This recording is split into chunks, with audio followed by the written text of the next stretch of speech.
for basically that entire race. You and Cole were 1 and 2 through the first couple miles. Was that something you guys talked about, or was that just by chance? No, I mean, we both were planning on getting out hard and getting near the front, and then just so happened that they were fine with letting Cole take it, and I was fine with that too. I knew he was going to keep it, not a super jog, so yeah, it was kind of nice to just have a pretty even tempo, and I think just keep it, get as few moves as possible until late. And obviously, I thought it was going to go a little faster a little earlier, but yeah, just a good hard last K is always fun. So. Early in the season, you were doing those Grand Slam doubles. Do you feel like that helped you out going from 3K to 5K? And then obviously you were fresh today, but did those doubles help you out? Yeah, definitely. I mean, those were pretty similar races to what we saw today, and just good hard closes, and I was competing pretty well in those. And yeah, I just I don't know, I was in it, and with 200 to go, I thought I was for sure going to be on that team, and then wheels just fell off a little bit the last 100. Which happens, but it's a little frustrating. But yeah, I mean, I'm getting closer. Last year I blew up in the 5K final, so yeah, happy to be in the mix. And I think, God forbid anything happens to anyone else, right. I'm in a decent position.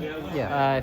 If anyone decides to drop for whatever reason, but yeah, I mean, put myself in it and give myself the best chance I could. So obviously not the result you wanted, but kind of like you mentioned, it seems like you've been taking a step in the right direction this year. Has there anything that changed in your training, or do you just think you've been able to stay consistent over the last couple of years? Yeah, it's totally consistency. At the end of the day, you got to do it day in and day out, and I'm training with the best guy in the world in a couple distances, so I feel good with where I'm at and how I'm doing. And yeah, well, some days I feel like I'm really in it, and today was maybe a little bit off, but still 2:23 I think was the last K, which is moving, and still beat some really great guys. So yeah, I'm getting there.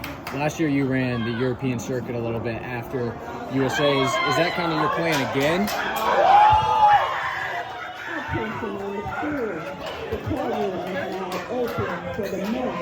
They're about to fight. That was wild. That was wild.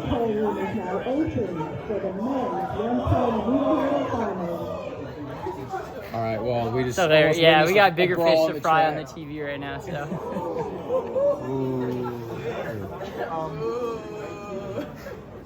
That was the men's 200 ending, by the way. We need that in the 5K. Everyone.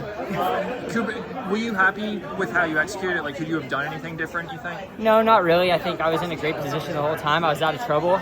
I didn't make any moves, and yeah, at the end of the day, I just had to cover, and I feel like I did that and just lost it a little bit in the last 100 and kind of tightened up. But realistically, I don't think I could have run a much better race. Things could have turned out a little differently, and if I had 100 more meters, yeah, it would have been closer, but pretty happy with how it actually went today. All right. Thanks, Cooper. Yeah.